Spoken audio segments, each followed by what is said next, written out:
માઇન્ડને side પર છોડીને ખાલી વસ્તુને એક્સપિરિયન્સ કરવાનું. અત્યારની સાયકોલોજી, આધુનિક સાયકોલોજી મનુષ્ય કેવો છે એ બતાવે છે. શું છે? મનુષ્ય શું કરી શકશે એ બતાવી શકતું નથી. આધ્યાત્મિક અમારી સાયન્સ જે ફિલોસોફી છે એ મનુષ્ય આવો છે અને આ મનુષ્ય હવે આમ કરી શકશે. જ્યાં એને આમ કરાવવું હોય તો એને પેલું આમ કરો તો એ આમ કરશે.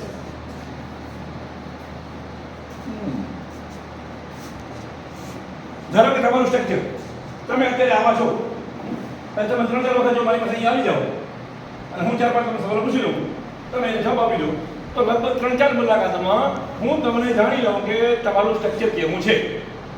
જ્યાં તમે ભવિષ્યમાં શું શું કરી શકો એવો છું.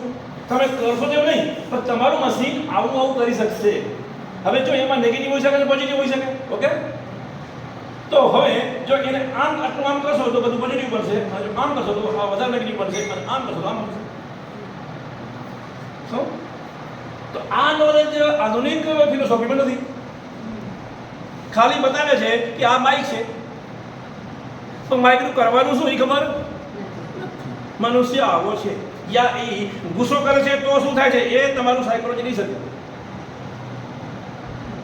એસિડિટી પેટમાં થઈ ગઈ તો શું અંદર કામ કરતું હશે એ કદાચ કહી શકે, પણ એને આમ કરવાથી નવું શું કરી શકશે એમ. ચલો એસિડિટી સિવાય એ કરી, એસિડિટી એક બની ગઈ તો નેગેટિવ આપણે કીધું, પણ સાયકોલોજી એસિડિટી નિર્મળ કરીને તો એ સાયકોલોજી બીજું કાંઈ નિર્માણ કરી શકશે એ તમારી પાસે ઓપ્શન છે.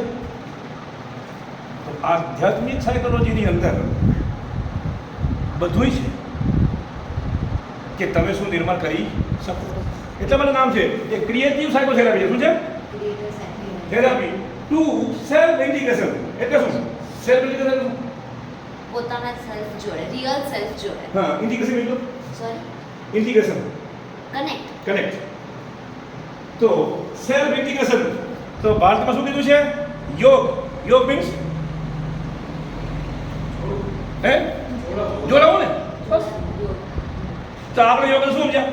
સાગર કરવાનું, આમ હાથ લાંબા ટૂંકા કરવાના, આને યોગા. એટલે એ યોગા નથી, એ કસરત છે. શું છે?